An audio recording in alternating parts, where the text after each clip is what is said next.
right, what's going on, everybody? We are back, and we are in a new season of the Jungle Podcast, but we are going to be doing something a little bit different this season. So, um, what I wanted to do is come on. The last 3 seasons have basically been guys that have been through the criminal justice system, come out and made really amazing lives for themselves. Kind of the mindset that it took, what it took for them to make those changes and be successful on the back end.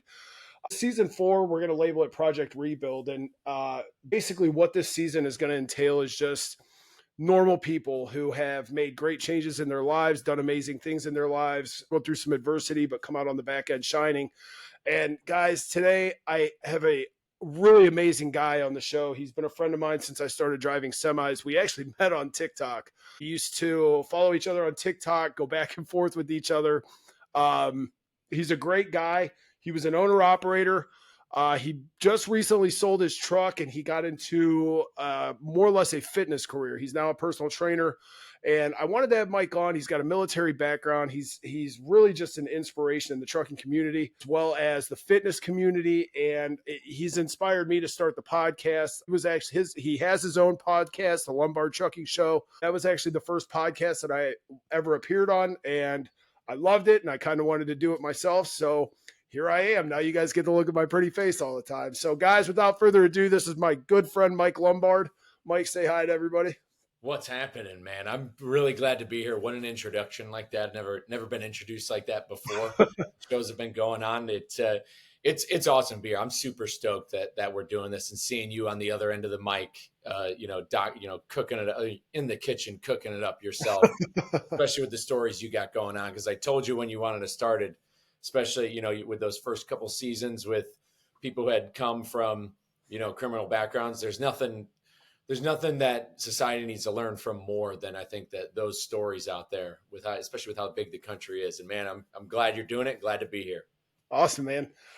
So guys, we're going to start out. Mike is a very, well-versed and very interesting human being. He started off in the military. You were what, an artillery? You were an artillery sheller, correct? Or yeah. So my job, I joined the Marines right out of high school in 2008, and my job was 0844, which is a fire direction controlman, and essentially that job is kind of the brains behind artillery. So I wasn't a cannoneer is an 0811, and I wasn't a cannoneer. I spent time on the gun line. I pulled some lanyards, got to pull lanyards in Afghanistan. I've rammed a couple rounds and did that tradition of, taking the primer, dipping it in the juice, taking the shot, biting the primer. That's an old thing you do. That's like when you pop your cherry on the gun line. So I've gotten to do that, but the main crux of my job in fire direction, essentially to kind of dumb it down, without getting too complicated.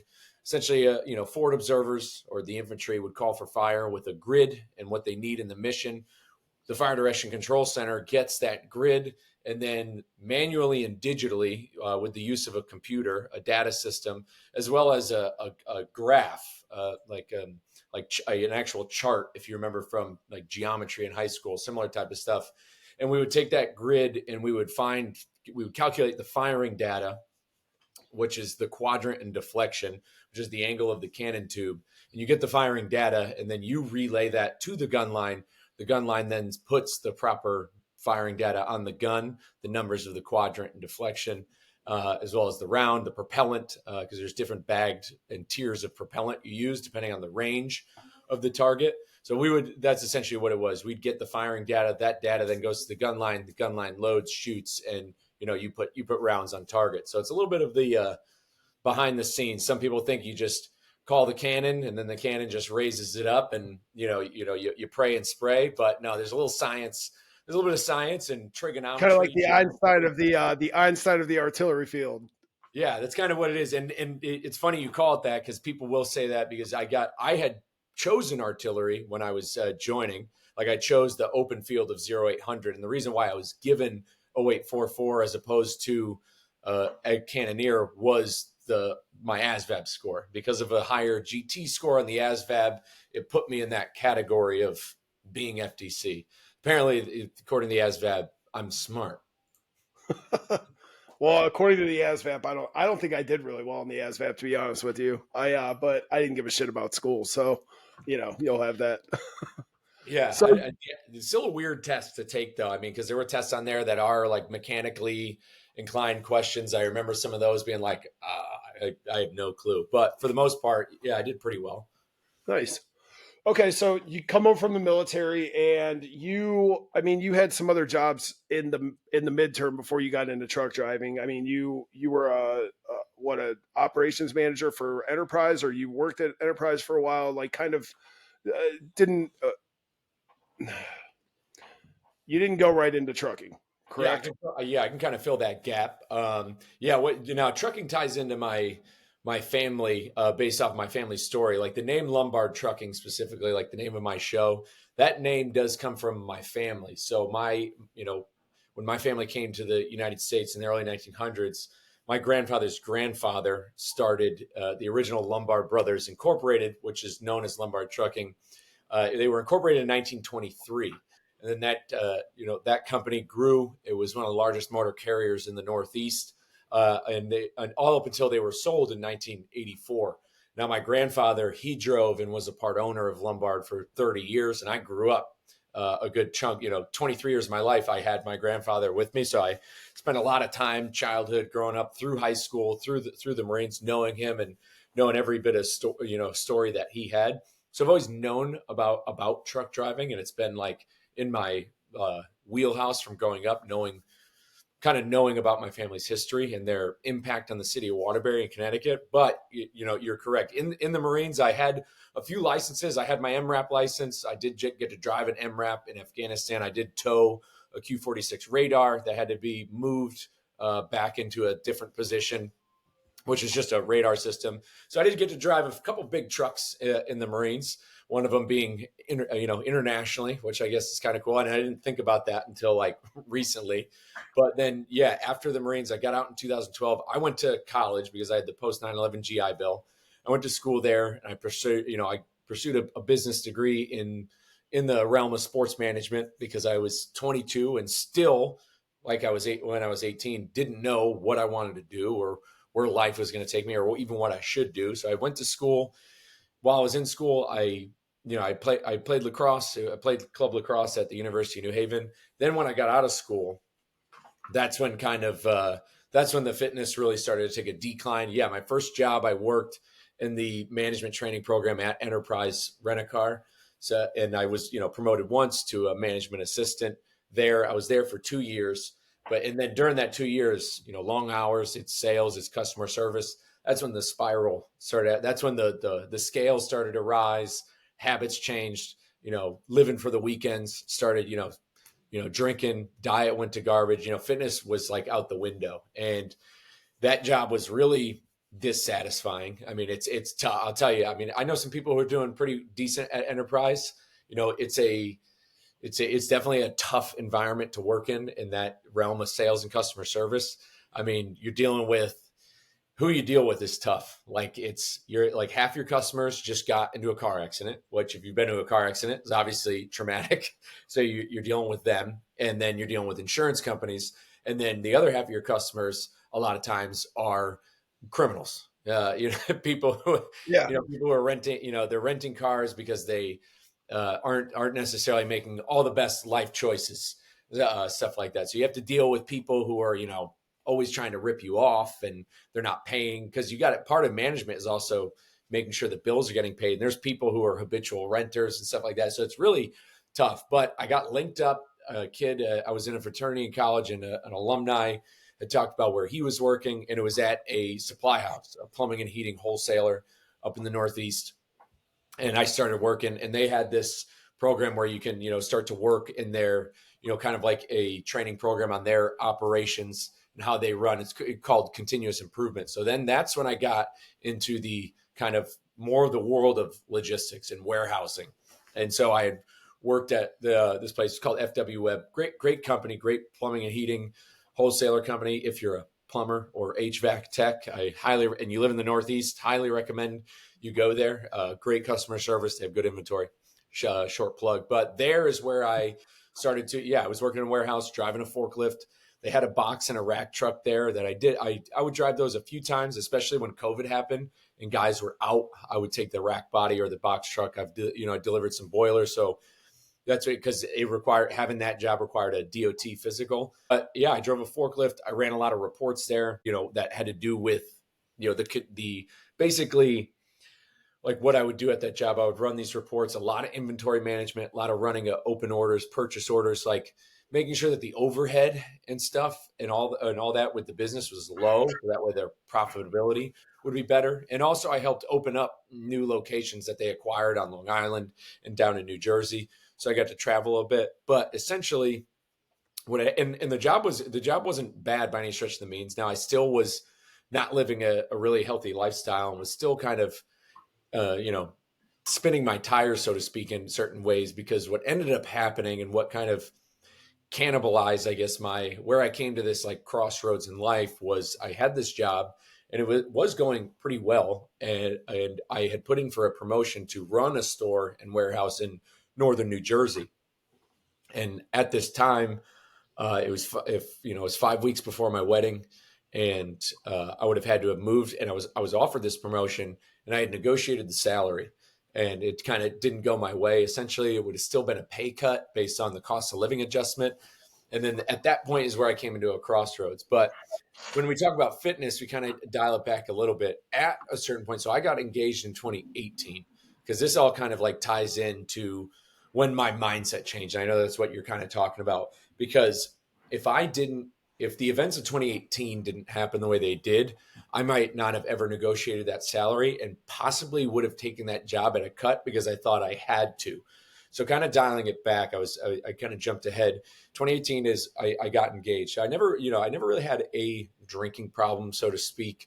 Like that was never really an issue. I definitely had an issue with I definitely had more of an issue with my relationship with food was bad. Definitely a big comfort tool.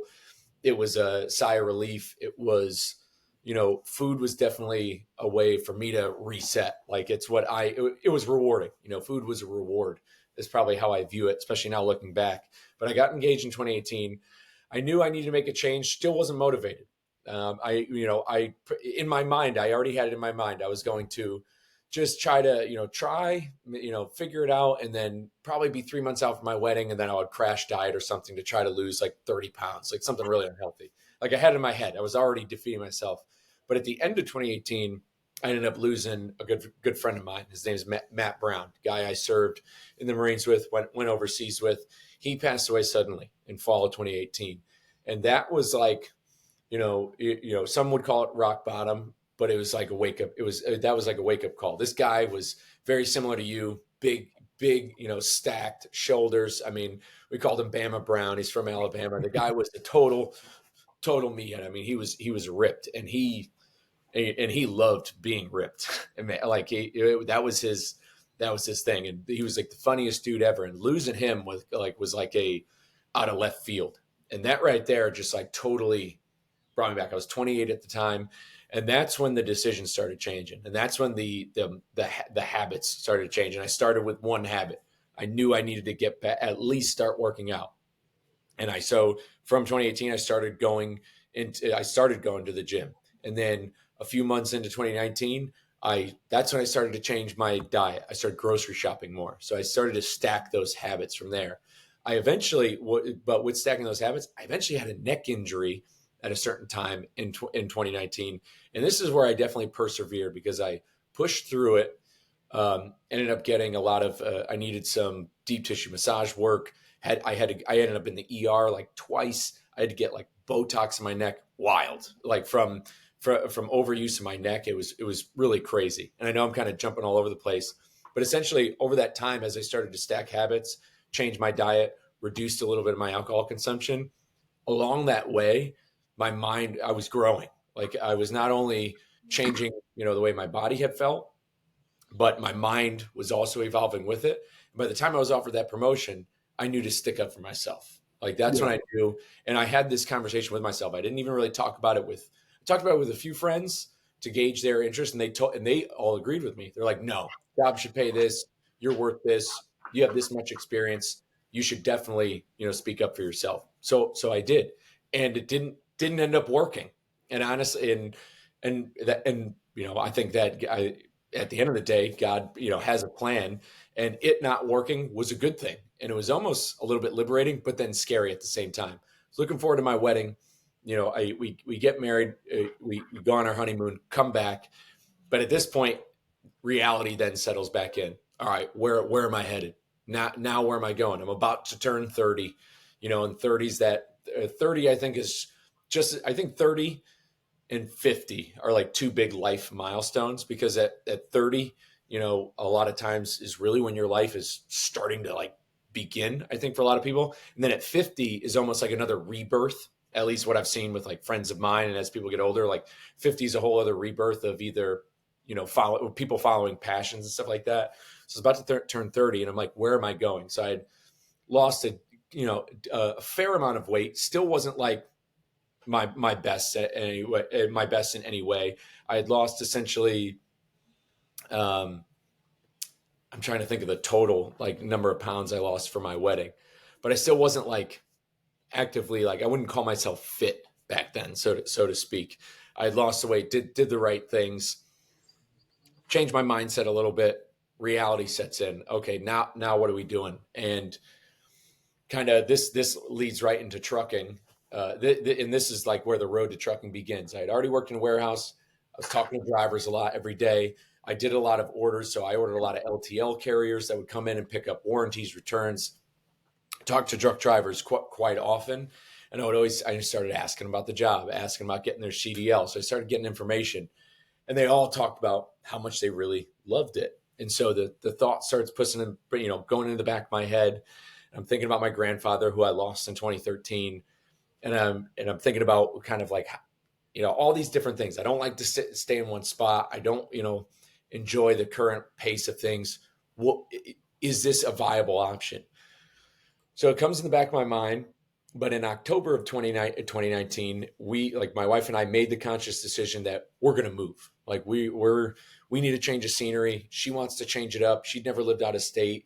I don't think that living in the Northeast is viable to or affordable to have a family, raise a family. It's become quite expensive. The Connecticut I grew up in is not the Connecticut it is today, so to speak.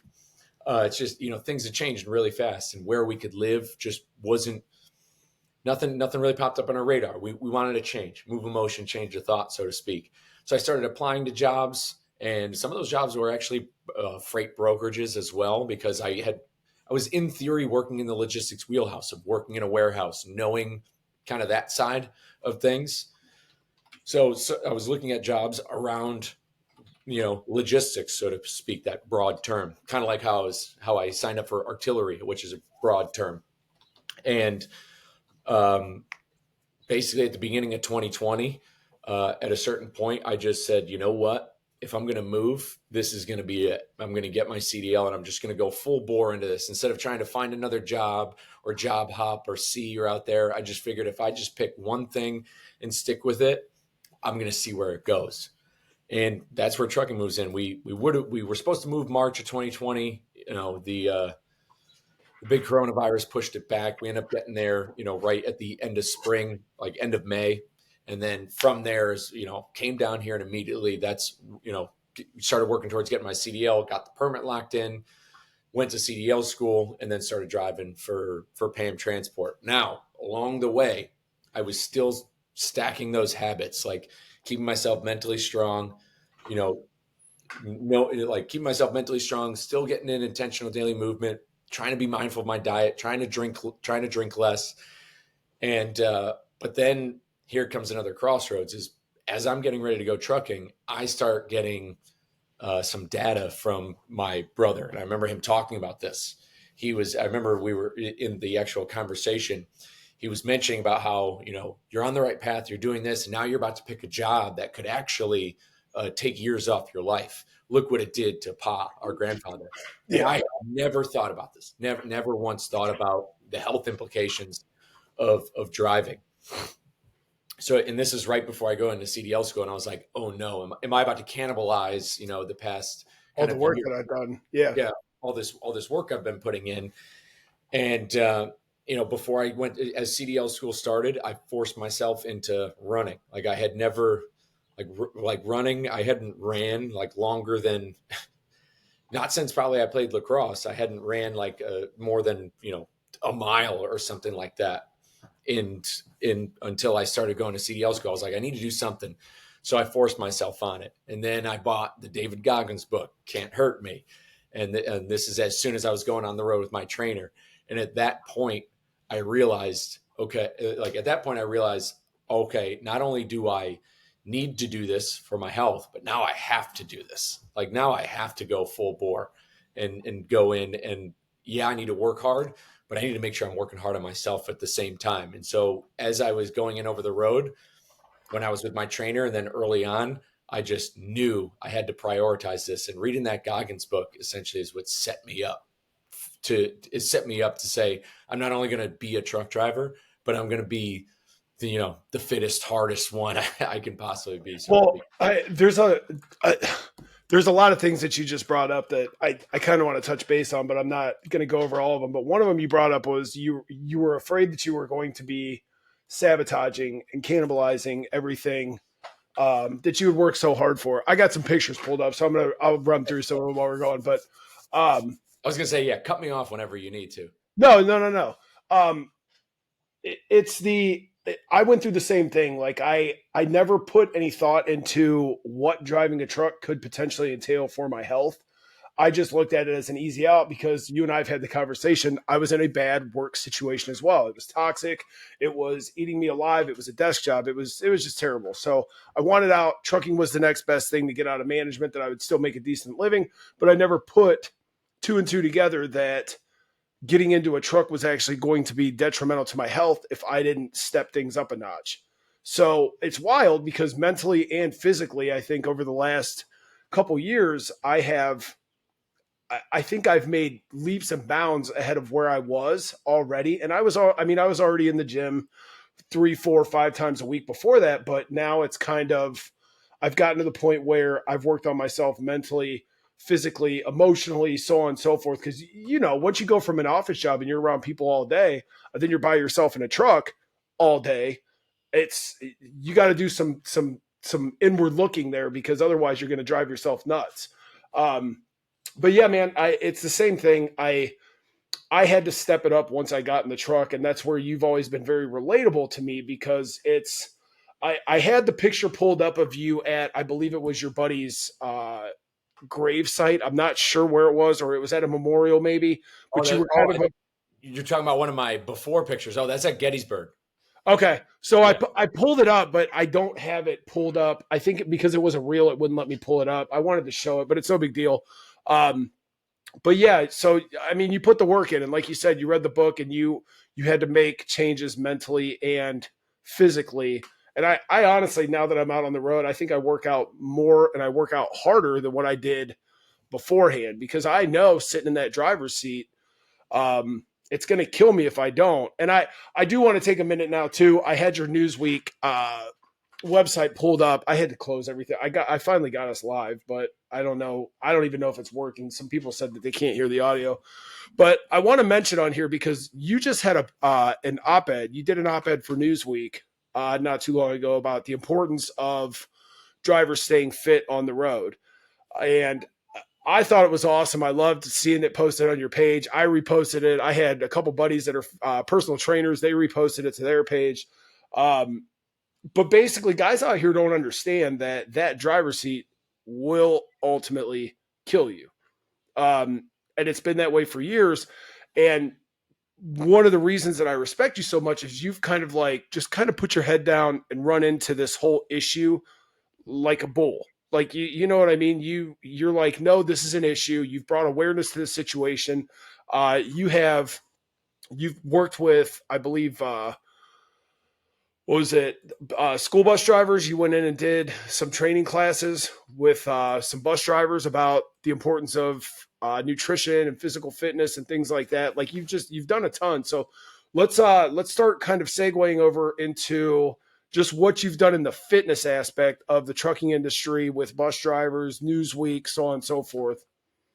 Yeah, I mean, that's what's crazy about it is, and I said it in my presentation. I'm glad you brought up the bus drivers. Is as I went over the road, like I said, the data I was reading before I had gotten over the road is alarming. And a lot of it I put in the Newsweek article in relation to, and essentially not to, for the sake of time, essentially when it comes to chronic disease in the United States, for the American truck driver, chronic disease is essentially double whatever the stats are for the rest of the working class population. So your diabetes, high blood pressure, heart disease, those types of conditions for the truck driver is double what the American working class population is. And I Yeah. remember seeing that before I got on the road. And then that became a point of, okay, I need to do this for myself. And then as I started, once again, as I got over the road, yeah, you're right. Since I had so much time to myself, I probably walked more miles and, I ran so much as I started working more on myself.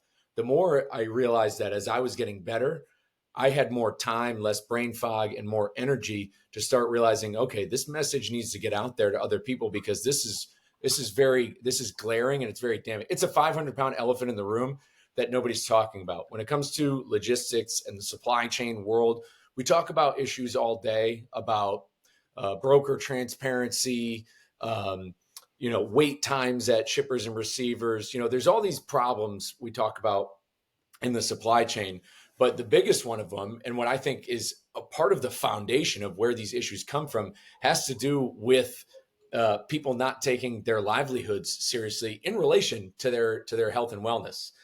Because with so many people on both sides, or on all three sides of the supply chain, or all three big parts of the pyramid, from the shippers and receivers, brokers, and the drivers themselves, all three of these live kind of unhealthy lifestyles. Warehouse people work 12-hour shifts. They're sitting on forklifts.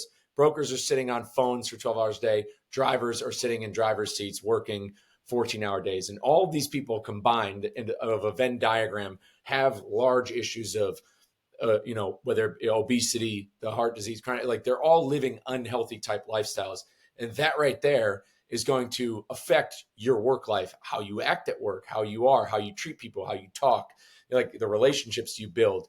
And it's not going to keep you, it's not going to keep you happy and healthy, and not going to have you in the right mental wheelhouse to deal with the stresses of the job, so to speak. Not saying that somebody who isn't fit is a bad driver or bad broker or is a bad worker in general. I'm not saying that.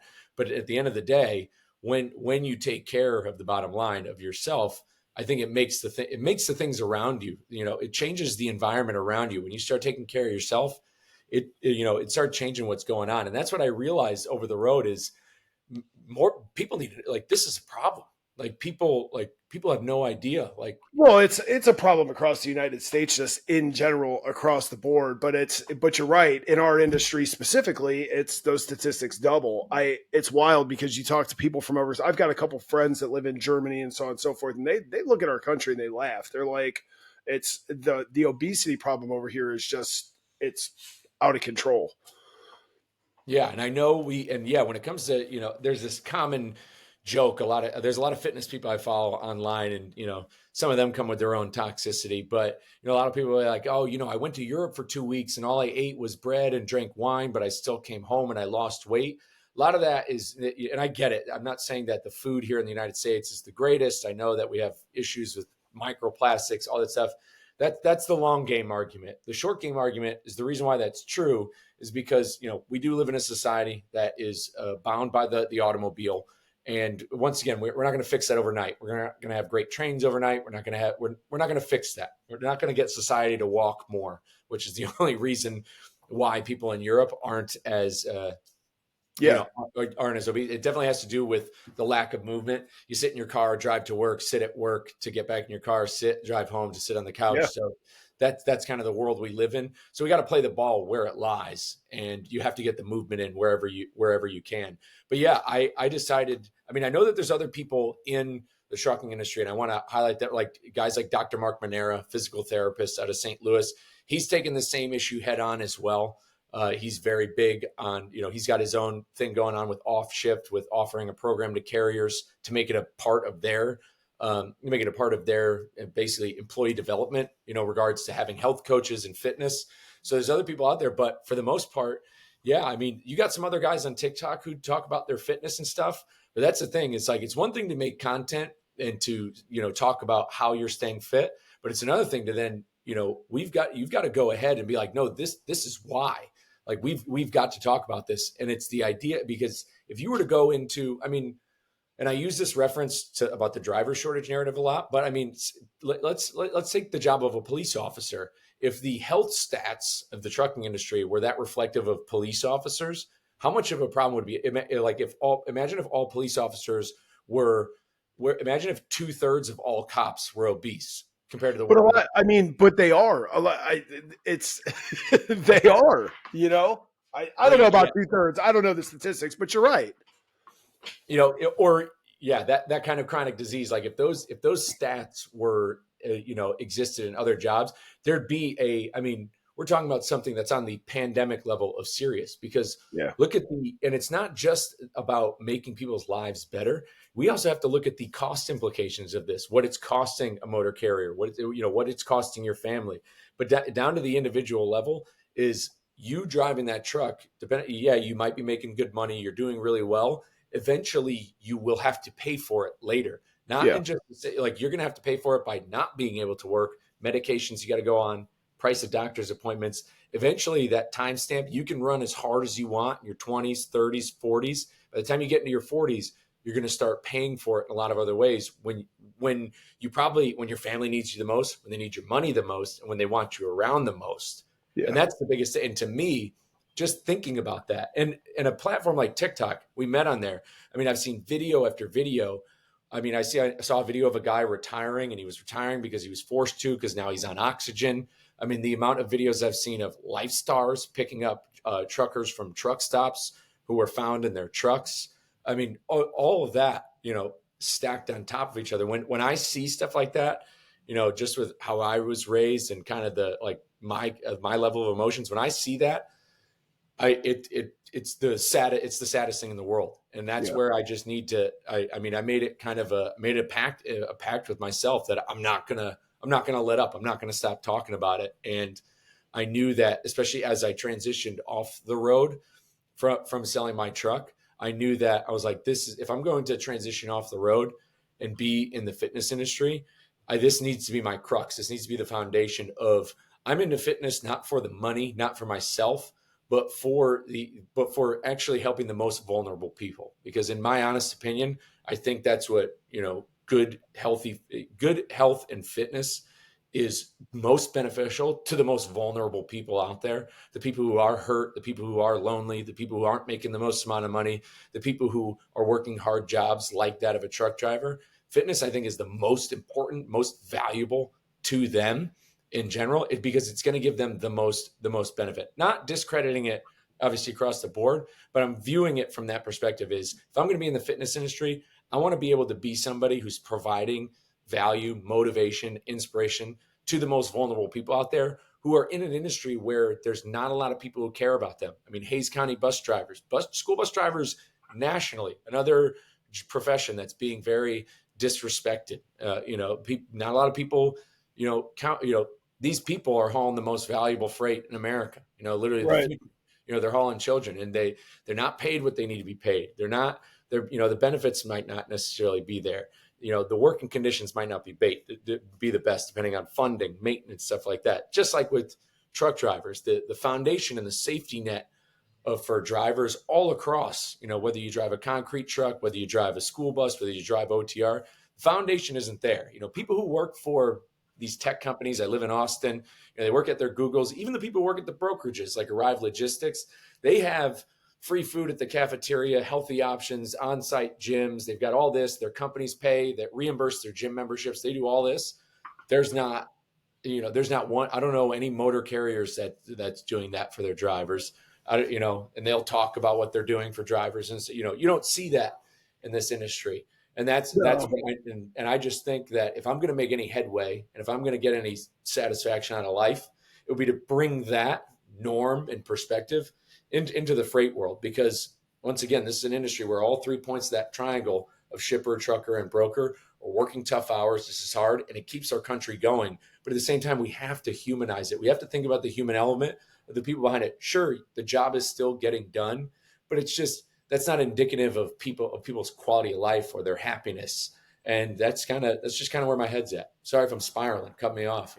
No, Leave. you're good because I mean that's one of the main reasons I had you on was to talk trucking and fitness. But you're absolutely right. It's such a problem across the board, and I mean I'll tell you like my company. I love the company I work for. They're great. They're family owned. They don't offer health insurance, but what they do offer is it's called Health Cues. You've probably heard of it being on the fitness side of things. It's like classes. You take them every month, and it teaches you about nutrition and how to get out and move around your truck and things like that. And then they like I don't know, it's some weird tax break where like they actually pay you to take these courses on your phone every month.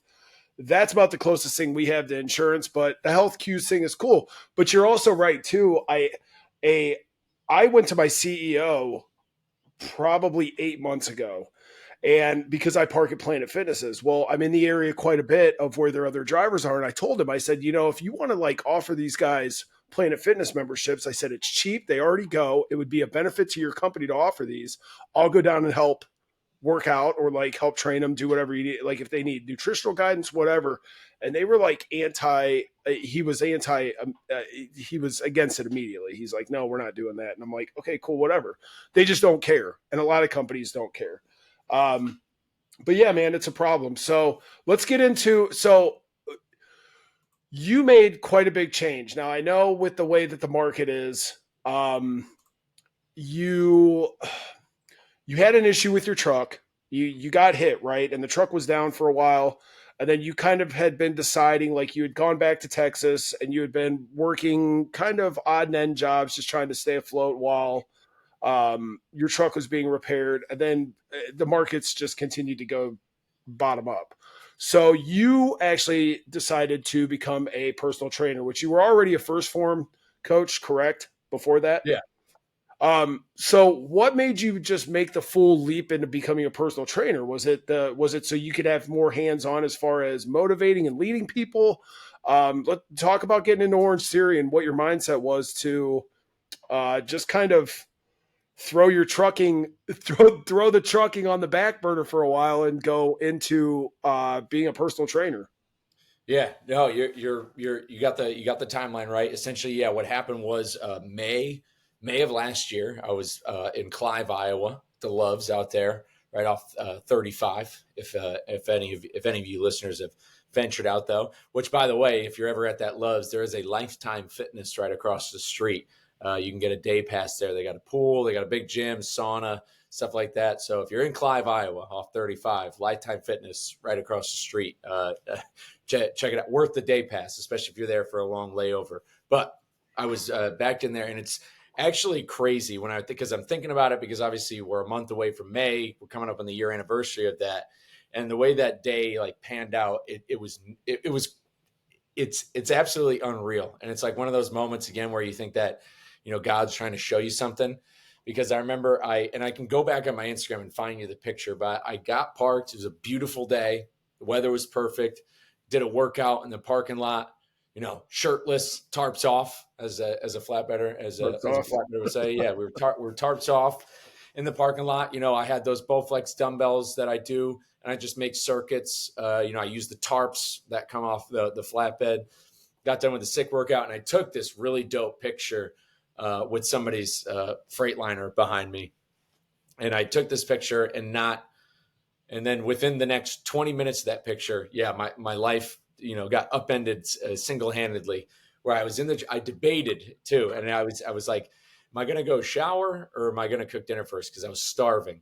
And, essentially, and we can talk about like how I stayed healthy on the road too. A lot of it had to do with cooking my own food. So I get in the truck, I break out my air fryer. I was like, I'll eat first, then shower. And so as I'm eating dinner, I had my curtains closed because the sun was kind of shining in. So I had the front curtains closed and I was like eating, probably scrolling on TikTok, chirping it in Giuseppe's comments or something. And then I just start hearing crunching. I could start hearing the front end of my truck start crunching. And I was obviously, number one, the first thought that crossed my mind was, am I about to die? Because this guy's going to keep coming. And then I undo the shades and I see he's coming back into my driver's side front end is where he's crunching into. And the fact that he like kept going too, as like after he hit the hood mirror and kept going. And as I heard it, like I couldn't believe it took him this long to stop. And I got out, and I love explaining this because it's funny what happened at the phone call the next day.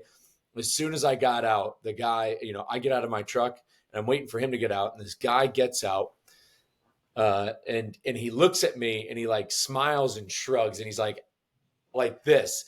And I start like, I was steaming, like, to Well, stop. yeah. I was just working out. And I just start unleashing on this guy, like, screaming out, what are you doing? Dropping every obscenity out there. I was like, are you kidding? Blah, blah. And and I see the name of the trucking company too. And it was Eagle Transport LLC. And the first thing that crossed my mind was, I know for a fact, this is some Chicago based carrier. Trash. Like that. Yeah. Trash, which it sort of is, but they operate out of Iowa. And, I get on the horn. I call the, Warren Transport where I'm leased on. They told me the information to get. But it's funny, the next day when one of the guys who works in safety at our carrier, he's like, yeah, I was talking to the carrier, and the woman I was talking to, like the driver manager was mentioning about how their driver was very frightened for his safety when you came up to him. I was like, honestly, he should have been, because that's the lesson you need to learn. Like, I'm sorry, but when it comes to that sort of Why stuff, would you get out and smile and shrug? Like, you're what? yeah, like when it comes those lessons, at least I think for a truck driver, if you make a bad mistake like that, if somebody lets it roll off their shoulder, you're not going to learn their lesson. That guy needed to learn a lesson. So hopefully he did that day. But essentially, yeah, it did a lot of damage to my front end. No engine damage, no radiator cracks. Luckily, the headlight was out though. I still made a delivery. I delivered 2 big conveyor belts up to Thunder Bay, Ontario.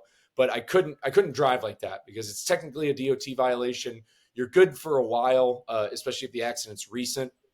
You have like a certain grace period, so to speak, especially if the incident's documented and you have like proper stuff. But I couldn't just keep running with it. The headlight wouldn't work. The headlight did work, and then it stopped working because it got wet. So I knew I had to go get this fixed. And so I took a load back down to the valley in Texas. And then yeah, I was home, and I knew at that point it was going to at least be a month for anything to get fixed because of insurance, all this stuff. And that's about how long I was down for, was a month, like the month of June. And during that time, I knew I couldn't just sit still. So yeah, I ended up working I worked on Rainy Street in Austin, worked at a bar, worked the door, which was a lot of fun. And I did some door dashing, but also at that time, I know what I'd been doing. I had already trained and ran in several marathons as a truck driver, full marathons. I'm making headway, with having a niche following on TikTok. I met a lot of people at the Mid-America Truck Show in 2023. I'm building this brand. What's the next best thing I can do? Get a little bit credentialed in fitness. I'd been working as a coach on the First Form app. How can I beef up that resume? So I knew I needed to get, some sort of fitness certification or fitness instructor certification. So I go American Council of Exercise, and I hit the books on that, hammer it hard, because no matter where I go at that point, whether it's go back on the road or find it segue off, because I was hemorrhaging money being off the road. I did own my own truck. I wasn't making enough money. I had to lean a lot on savings, had to move money in the business around, but I still had full intentions of going back out and being like, I'm going to pay the bills. Because I think when I go back out, taking enough time off, I bet you it's turned around where it's prime farm time. There's probably good stuff. As soon as I got back out, stuff I was hauling, you're right. I mean, stuff I was hauling at the end of June, July was, greatly reduced from what I was moving it for back in the spring. And I would talk to guys about this because there's people who picked up some of that freight on the spot market. I'd go pick it up at Deere in East Moline or wherever I was going to pick up tractors and combines. And they would talk about it, and Warren Transport was really honest about it. My fleet manager specifically talking about the market, telling me, and these are contract rates we had, telling me that they're still getting undercut. They're still, like, Warren's still getting undercut by people hauling stuff for cheap, even in the oversized, like, heavy haul realm, still stuff getting hauled for cheap. So I stay out, for the rest of the summer, pay some bills. But at a certain point, I had to make a decision, because while I got my fitness certification, my wife works at an Orange Theory part-time at the desk as a sales associate. And so I've known the staff there since we moved into our house at the end of 21. So I've known the people there for a while. One of the managers said, you'd be great here. And I was like, I appreciate it.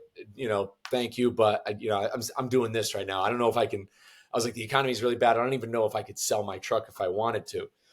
But I worked all summer and I realized I was like, I had two options. I can either pray, I can make it another year and pray I can break even a year from now, or I can cut ties, get off the road, move some money around, and break even now.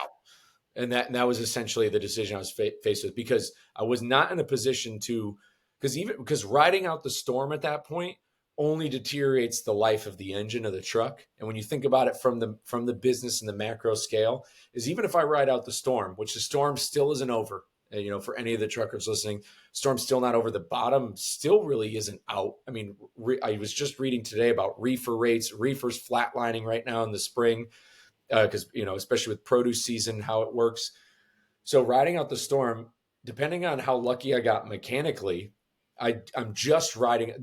I didn't get into business to just have a job. Like, I got into business fully wanting to scale and grow. Reason being is because of what I said at the top of the show. Like, I got into business and I got my own truck because one of my best friends who's and him and I are still gonna, try and do business together. One of my best friends wanted to do it. We went in together on this truck because he was like, let's restart your family's old company. Like, let's do that. Do you think now you could be an owner operator? And we did. And we underwrote the business the right way. We did all the right things. We didn't get into it because we watched YouTube videos and thought that trucking was a get rich quick scheme. We did it because he wanted to invest in a business and try to start one. He's entrepreneurial. I had known, I had already had the podcast. I had known about, decent amount of info about the industry. I wanted to legitimately start a business, not get rich, but start and scale and grow a business where I can give people a good job. And so I wasn't about to just stay in that truck just to keep a job. And so I had a decision to make. I was like, okay, talked with my business partner about it. He said, I think you're better off at home and I think we could figure something out better. So made that decision, right before Labor Day, right at the end of August, got off. And, went through coaches training, and right there, got right off the road, went right, literally I got off the road, I think on a Thursday or Friday, and I went to coaches training, like almost right into that next week, and dove in head first. And no, I think I talked to you that week on the phone, and I remember when all this was like coming to fruition, and I was literally not laughing at you, obviously, because you caught a tough break, but I was like laughing. I was like, this guy I was like, what? It wasn't a what are you doing, because it made sense. Like it made all the sense in the world for you to go and get your personal training certificate. You know what I mean? But I guess I was just kind of like, I was not set back. I was just amazed. I was like, this dude, and that's the reason that I wanted to have you on, because you just rolled with the punches, dude. You rolled with the punches. You made decisions that needed to be made. You made them quick. You made them efficiently, and you have been doing great since you've been at Orange Theory. Dude, I really appreciate that, because it took me a while to realize the words you just said, because for a while when I started at Orange Theory, I felt, there were feelings of failure. There were times where I felt like a fraud because I had built this, even though I had been in Lombard trucking on Twitter since 2010, I had rebuilt this identity of Lombard trucking that now existed. And so I struggled with, am I a fraud now because I had gotten off the road? And it eventually, over time, I started to realize that it's actually, I'm the author of this story, nobody else. And I think that, and what you just said, I can't tell you, it kind of almost brought tears to my eyes, like thinking about it, is I am the author of this story. And it's just like, and when I think about writing it out, if I was to write down like the past year of my life, so to speak, and talk about a truck driver who then turned into a fitness coach and personal trainer. When you read that, like if you were to read that in a book, like if you were to take the headline, it doesn't happen. Yeah, if you read that, trucker turned fitness coach. Like when I think about that, when you dial it back, and I kind of take myself, I think about how other people would read it. I'm like, actually, wow, this isn't failure. This isn't No, it's not. falling behind. And yeah, and since I jumped in with the same attitude that I had, the same attitude and the same ferocity that I have with fitness and trucking. I relay the same messages to the people I train, the people I coach at Orange Theory, with the same message I gave people on TikTok for the longest time about how, kind of that first form mentality, like your personal excellence is your number one rebellion. There are people outside the doors of Orange Theory that don't want you to win. You have coworkers who are counting on your failure. They want you to, they don't want you to self-advocate. They don't want you, to win. They want you to flounder so that way they can overtake your role, because for the most part, I believe a lot of that to be true. And so I give that same message, and it's carried me into getting promoted. I'm the head coach of 2 gyms now, so I manage a team, and it's been going pretty well. I can't complain for it. And it's funny you say like rolling with the punches. I just made a video that I'm going to put on Instagram, and I hope you like it because it's a history one. When I was going for a 45-minute walk, about rolling with the punches and making those decisions in split time. And I've been reading a lot about President Lincoln, and he had to do this in the Civil War, and in the change of leadership, the amount of times that he had to swap out generals, like after essentially he fires General McClellan. He puts in I had it in my video, but he fires McClellan, puts in somebody else. That other guy puts in I believe I forget John Pope. McClellan's out, takes in Pope. Pope fails at Bull Run Part 2, puts McClellan back in, wins at Antietam, but doesn't follow up and possibly end the war, defeating Lee's army. And Lincoln had to make these decisions on the run. Like, general doesn't show up, gone. This general didn't show up. And this is all around the theater of the Civil War. And like Lincoln, not being a military general himself, only fighting in a militia, he had to roll with these losses. He had to roll with like his generals not showing up, rising to the occasion, and make decisions. And when you think about that in life, it's what everybody's got to do. Like when things aren't going your way, if you find yourself and you're like, man, I am not living my best life. I am not in shape. I'm not doing this. Or you know what? The job I'm at, I'm not with good people. You've got to kind of take that perspective of, God, what Lincoln's done, your life experience, kind of what I've done in the past year. And it's just, you got to roll with it and just go right into the next thing and kind of almost be almost a little thoughtless on it. You got to go into it. Like, that's the thing. The thought didn't cross my mind. I got to get off the road and I just got to get into something else. Like it's got to happen, because if it doesn't, then the problem is only going to deteriorate. So, well, and I think I think the people that you see, and I don't want to use the word fail, but so there's a comfort in being complacent. There's comfort in complacency. And when you do the same thing and you're accustomed to just riding the coattails or like walking through your daily functions day in and day out and your daily routines, you get it. There's comfort in that. Like it's people don't like change. So again, like what I love about you is it's you roll with the punches. The second that something happens, you were back on your feet shortly after, and you were head down running through it like a bull. And that's why I've always looked up to you. That's why I've always appreciated talking to you and appreciated our friendship, because there's not a lot of people like that out there. I think a lot of people have that in them, but there's not a lot of people out there that are willing to put the work in and better themselves, better their lives. And you're just a walking testament to all of it. Like, so it's cool, man. I love all of it. I'm here for all of it. I plan on being here for all of it. So it's cool, man. I love what you do.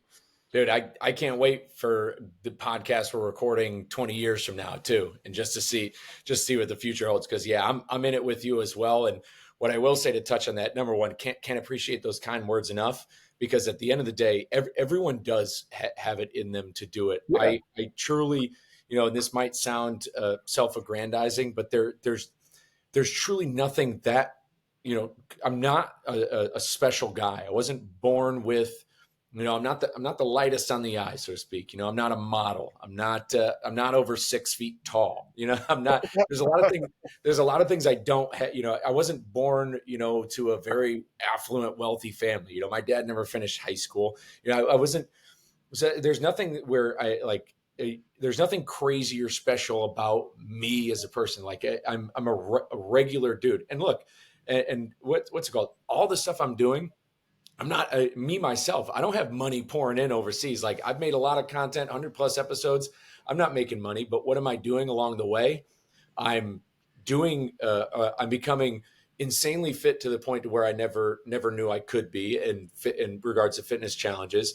I am putting a positive message out there, which is getting me invited to a lot of places to meet great people to hopefully influence some sort of change, because that's really what I want to do. So it's not like I'm monetarily now like more wealthy than literally anybody. I mean, I think I know a couple companies I could probably go drive for now and I'll make more money than I do now, so to speak. So it's not like I'm rolling in the dough because of these decisions, but I'm still like, but the amount of fulfillment that I'm getting, my mental health, the amount of, way I handle stress, and, in regards to things I used to suffer from, anxiety, depression, Yep.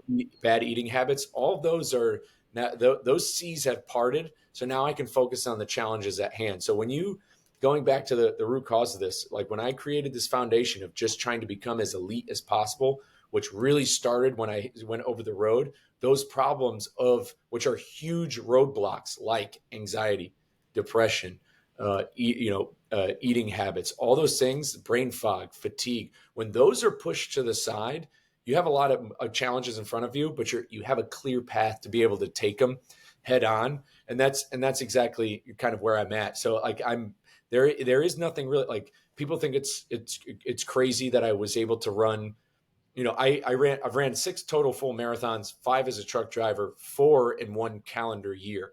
I'm not, like I said, I'm not a gifted athlete. I could have probably swam. I swam in high school and I could have maybe swam D2. I could have done Division II swimming if I stuck with it and maybe gotten a little bit better over the course of college, but I'm not some gifted tier athlete. I'm not, I'm not an All-American. I didn't have any scholarships. There's nothing like, none of that was ever riding for me or ever in my favor at any certain time. Regular guy, average by every stretch of the means. But once you realize that your body can push you past the limits your mind tells you, that's what I've been telling a lot of the people I've been training. Like, your mind sets so many limits for you. Before I got inside the truck, I was like, you know what, I'm going to be fit, but I don't think I'm ever going to like do anything crazy like run a marathon. Then I read the Goggins book, and that just changed my mindset. And then I ran my first marathon, and then so that limit was gone. Pushed further. Now what's next? So when you keep pushing your limits and you get uncomfortable pushing your limits, there's no telling how far you can go, barring any sort of injuries and stuff like that, which you can always come back from. There's no limit to how far you can go or where you're going to go, because I mean, just in even not even on the physical side of things, but where you're going to go with who you meet. I mean, next week I'll be in Kansas City at a broker carrier summit, talking with a lot of brokers and motor carriers who are going to be there. Even a year ago, I would have never imagined I'd have an opportunity to be a keynote speaker at an event like this. Like where you can go when you push yourself past those limits is unreal. And I'm glad to be where I'm at. I'm trying to live in the present as I can, because I still get caught up thinking like, oh, where am I going to be in 5 years? When really, like, and I think that that's also another something people cannibalize themselves that they're with. They're like, oh, what about 5 years from now? And it's like, you got to throw that idea of purpose and what about 5 years from now kind of out the window. Maybe financially, or if you have kids, it's a little bit different. Like of where you want your kids to be and where you want your money to be. Sure. But if you're talking like job wise, passion wise, like to be like, what about 5 years from now? Well, you know what? That's 5 years from now. I mean, 5 years Yeah, from now. 5 years ago, I would have. If you'd have told me I would be driving a truck today, I would have laughed in your face. I'd have been like, absolutely not. If you would have told me, just where I was at today, 10 years ago, I would have dead fell on the floor. Yeah. I think to touch on what you're talking about, people don't understand. There's 2 types of currencies in life. This is an old saying. There's time and there's money. And I think people get so wrapped up in the money currency that they, just like you said, I have learned that, and it's very hard for me. I have to be present in the moment. I have to be present. I get too hung up on what's going to go on down the road. And for the longest time, I got too hung up on money and where I was financially, status wise, my positions in my companies, and I never really had time to appreciate. I mean, I made leaps and bounds when I came home from prison, to the point where I basically ran the last place that I worked. I ran that company. I never took the time to appreciate it, and I ended up losing it because I didn't. I thought I had arrived. But yeah, man, people get too hung up on stuff like that, and it's just like you said, being present, being in the moment, and not focusing on, not worrying about, not even focusing on. Obviously, you still have to focus on it, but not worrying about where you're going to be in 5 years. Yeah, That's in 5 years we're going to have another president. There's going to be a new company that comes out, there's going to be a new technology. There's going to be 2 new iPhones. There's going to be so many yeah, new things in the next 5 years, and new this. Why like if you want to if you want the you if you want the you next 5 years. I don't know. I'm kind of stuttering because this is something I've said before in a video. But if you're talking about the person you're going to be 5 years from now, if you're so worried about it, talk to that guy. Pretend yeah, you're having a conversation with you 5 years in the future. What do you want the you 5 years in the future to tell you now?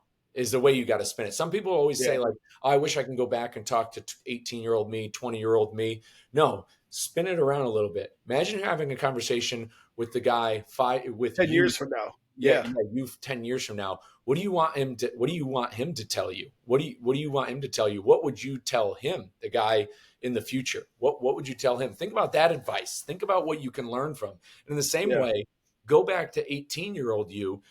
Pretend you're having a conversation with 18-year-old you, and don't worry about what you would tell 18-year-old you. Think about listening to what 18-year-old you would tell you, their view on life. That's going to gear you for the next 5 years ahead.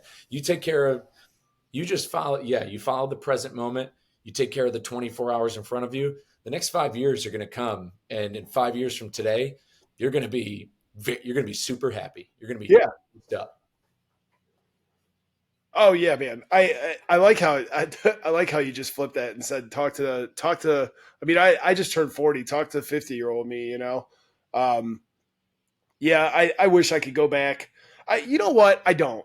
I I am very content at this point in my life being where I'm at. Overcoming the things that I've overcome, doing the things that and learning more about myself and learning to, like I said, be present and appreciate the things that I currently have and not focusing so much on what I could have had or where I could have been at. And I real quick, I do want to go back to just what you touched on at the beginning of that. And it's everybody does have the ability to change in them. And I think coming from me, and probably you see it a lot at Orange Theory too, when you start placing doubts and you start placing limits on what your physical capabilities are, what your capabilities are across the spectrum, um, people need to just stop placing limits on what they feel they're capable of and just adapt the Lombard mindset and just go do it. Um, that's anybody's capable of anything. So Yeah. I yeah, man, I love that that we were finally able to meet, man, down at Matt's and hang out for the night. That was probably the highlight. The highlight of my Matt's experience was being able to come down to the Truck Smarter party, hang out with you, and then go down to 4th Street. No, And that was a uh, big life highlight for me right there because to me, it's only the beginning right there. I see a lot of, I mean, there's so much potential for you and I to work together in the future that I've already been thinking of. And yeah, because I like to dream big on like where I see myself in the future. And I think there's going to be opportunities where we're very much, I mean, I think we're already working together. Our missions are pretty parallel. yeah, There's a way where I think that over time, we're going to start to intertwine a little bit like DNA, where there's a lot we can do within the industry, a lot we can do within driver advocacy, and just life advocacy, and just like just motivation and inspiration for regular people out there. I've said this before.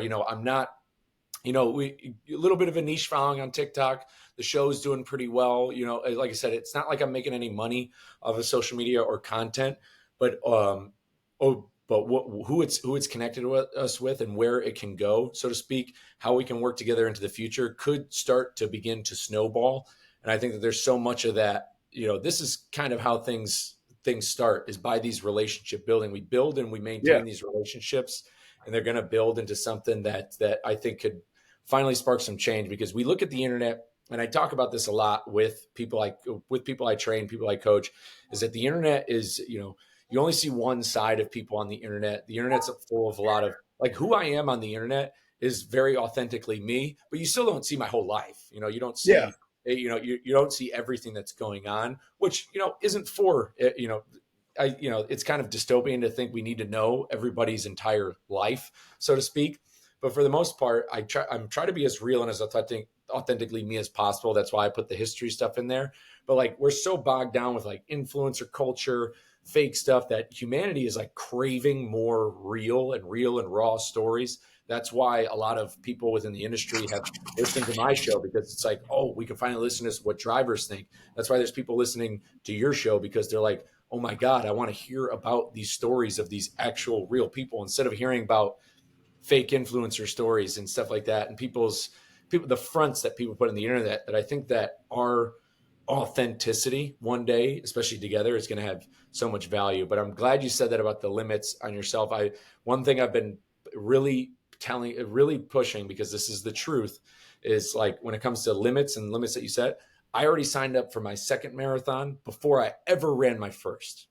Yeah. Like that's how much I doubled down. And I did it on a whim, because I had already signed up for Austin. I was going to run Austin February of 2022, and I was already signed up. And in January of 2022, I had a trailer tire blowout on I-35 in Texas. I was on my way home, super pissed because it held me back. Stopped at the Loves in Troy, and and this is the internet playing, I was listening to Jocko too while it happened. But as I was getting the tire fixed, I was inside the Loves, and I was on Instagram, and I got a sponsored ad for the Missoula Marathon. And without a moment's hesitation, I went, Signed up clicked for the it. sponsored ad and signed up for it before I Nice. ever ran my first, because I was just in that mindset of, oh, something bad happened, I need to double down. Yeah. Something like, and this applies to business. I just had the CEO of Trucker Tools on my show not too long ago. I talked about investing in a down market, and she talked like, when you are in a down market, you've got to double down on your staff, double down on your technology. And that's what people need to do in their lives, is like, when something bad happens, when you come across an obstacle in life, or something bad's going on, you just suffered a great loss, maybe you got fired, you need to double down on yourself. And when you do that, when you bet on yourself, you're gonna win every time. Yeah. No, people get so hung up on something bad or traumatic happening, and a lot of people, I mean, anymore especially, don't take the God element from it. Like, there's obviously somebody else in control here, so just ride it out, let it happen. Like you said, double down on yourself and fucking get it done. Like, Yeah. that's what it all boils down to. So, When something bad um, happens, a lot of people will say, oh, especially people who, necessarily aren't the most religious, he's abandoned me, God's abandoned me, this and like that. And what's actually happening is, when bad stuff happens with you, he just jumped in the fight with you. Like yeah, that's exactly what happened. When you just suffered a loss, if somebody betrayed you, you just got fired, he's not ignoring you. He's actually right there in the trenches, right yeah. next to you, ready to take on the next obstacle. Yeah, and I mean, even from a religious aspect, that holds true in a lot. I mean, just in real life, when you're favored, you're a target. Like, that's, so you're gonna get hit harder when things are on an upswing, and you're gonna feel it more when you hit that low. So yeah, I mean, so is there anything else you want to talk about before we wrap this? I've taken the infamous Lombard. I've taken an hour of the infamous Lombard's time, and I know time is money, my friend.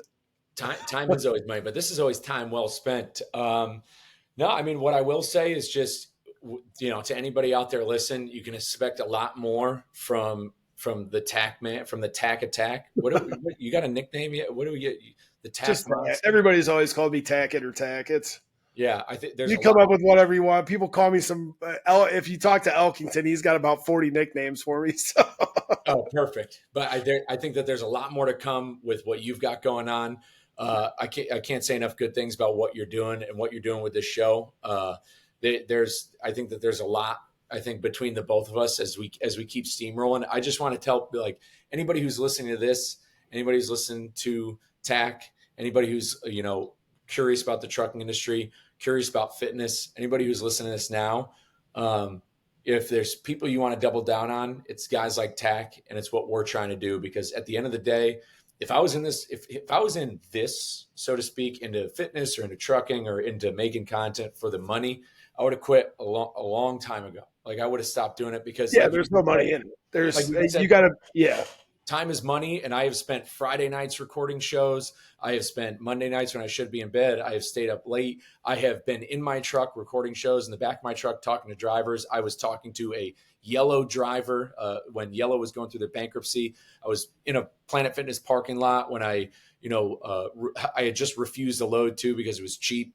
And, I was in that parking lot. If I was in it for the money, would have quit a long time ago. There's a mission at hand that guys like you and I are on a parallel path for. And a lot of it with me is I'd say is very motivated by religion. I feel called upon to be in this because of how ignored it is, because it's such an alarming issue. And I'm not saying that I have some sort of savior complex, but there's a selflessness I have to this because I'm not making millions coaching Orange Theory. I'm not making millions making a podcast. I'm not doing any of this, but what I can tell you is seeing the real life transformation of people I've been helping coach, seeing their improvements, seeing the drivers' lives I've changed, guys I've helped coach on the app, seeing that stuff, like it continues to remove those layers of anxiety and depression. It's Yeah. breaking me through this a wall that, I mean, I think that that's what life's all about. Service, service to others. And I just think that, to leave it on a good note, I mean, between you and I, there's so much good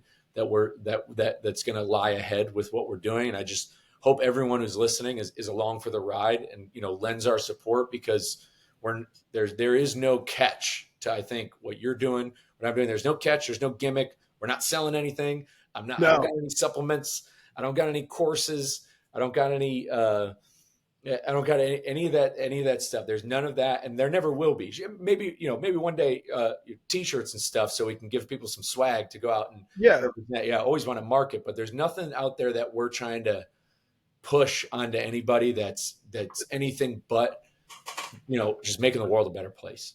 Yeah, and I'll tell you, Mike, that is one of the main reasons that I have been drawn to you since the start. Is there's no gimmick. It's you wholeheartedly just want to see people do better. And that's been my stance from the start. Before I even had the idea of the podcast, I don't know if you remember this conversation. It was one of our first conversations, and I had made the statement to you, I just want to help people. That's all I was worried about. I didn't know what my outlet was going to be to do so. I didn't really know the avenue to take, but I just had a heart to help people. You're never going to see me marketing anything, supplements, anything like that. There is no money in this. My kid laughs at me because he's like, do you make any money doing that? And I'm like, no, I don't. But like you said, I can walk away from this podcast, post it up, and know that somebody, even if it's just one person, is going to listen to it and be able to take something away from it. It's authentic. I talk to genuine people. I talk to people that are doing great things. There's value in the content that you and I are putting out there. So that's what's behind it. It makes me feel better about myself. It's like you said, service. So yeah man. But well, I'm going to go ahead and wrap this, brother. But hey, man, I love you. I appreciate you coming on here. This was cool. Anytime you want to come back on, do another episode, rap about fitness, nutrition, whatever. I mean, you and I could go back and forth and probably do a co-op podcast with no problem, because I think you and I have a lot of the same values. I think we have a lot of the same the same outlook on a lot of things as well. So anytime, man. Wholeheartedly agree. I would love to jump back on. Definitely got to get you on the show to talk about what's been going on your neck of things too. So we'll definitely reciprocate soon. Get you on talk. I'd love for you to talk about what you've done with the jungle and some of the stories you've told with people's success stories, especially guys who came from the from the criminal justice system. I think that's just as equally as important. And yeah, with fitness, I mean, out there, just letting people know, like, especially for guys who are on the road, there was a strategy I stuck with when it came to going to Walmart's, had a food scale, used the fridge. There's a way to do it, and it takes mental strength. It takes doing hard things and making a little bit decisions, but there's ways to do it. But I can't appreciate you enough for having me on. And yeah, we're going to be this is another new beginning, because there's another part of a relationship that's going to the next level. And man, I'm ready to rock. Take this full steam ahead. Yeah, no, for sure. Fired up. Well, good, man. Guys, to anybody that's listening, the website webuildmonsters.org, I posted Mike's podcast on there a long time ago. It's in the plug section. So anybody that wants to check out Mike's podcast, it's in relation to trucking, fitness, the industry, just freight rates, all of that. He's had a lot of really cool guys on there. Like I said, Mike's podcast was the first podcast I ever did.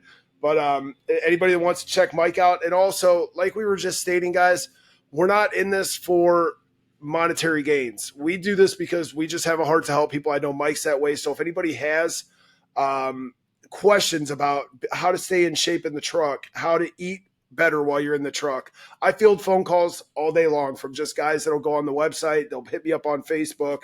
I share my number. We talk.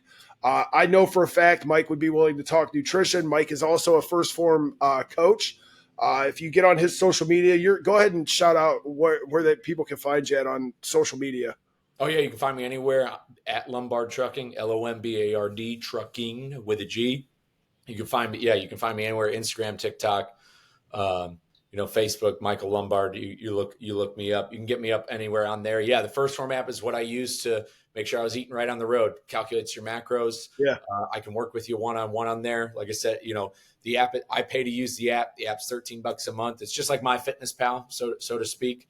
So I mean, it's just you jumping on there. I can work with you, especially if you're on the road. I just know exactly what the lifestyle entails. So if you need a little bit extra help on kind of what to buy, where to go, snacks that are good that'll help you hit the protein goals, I can dial it in there for you. But even if you don't want to do that app, you just need a little bit of help or advice. Yeah, I'm an open book. You can shoot me a DM, text anytime. I'm open. I'm not charging for that stuff. Like I said, I'm not. In theory, I'm a First Form coach, but it's not like it's my own coaching program. Like I'm not selling a coaching program. I'm not an online fitness coach. I could just work in as an advisor on an app that I also pay for, that I have, a coach on there for too, who I talk to. So it's the same thing. And I could just help keep you dialed in on whatever you want. But other than that, open book for, you can message me anytime. I talk to literally anybody. If your driver wants to come on the show, you've got a story, especially if it has to do with anything in regards to driver pay, parking, problems with carriers you've worked with, because I work in driver advocacy a lot. So if something bad is happening to you on the road, or you want to get word out there, and how you're announcing it to the world, like as in on your TikTok or your Instagram, you need that message amplified, like a bad carrier who's not paying you, like a bad carrier who puts you in with a bad trainer, any of that sort of stuff. Anywhere where you're being treated poorly, come on the show, because we get great traction on LinkedIn, especially with brokers, people in the industry who would like to know that information, to know who they should and shouldn't work with. Yeah. Awesome, man. Well, hey, listen, I'm going to go ahead and wrap this. I'm going to cut this off, but I'll give you a call right after. Love you, dude. Thanks again. I love watching everything you're doing, and keep doing it, man. And we're going to stay in contact. There's bigger and better on the horizon. So we're headed that way. Yes, sir. Likewise, man. Thanks again. I appreciate you. All right, brother. I'll see you.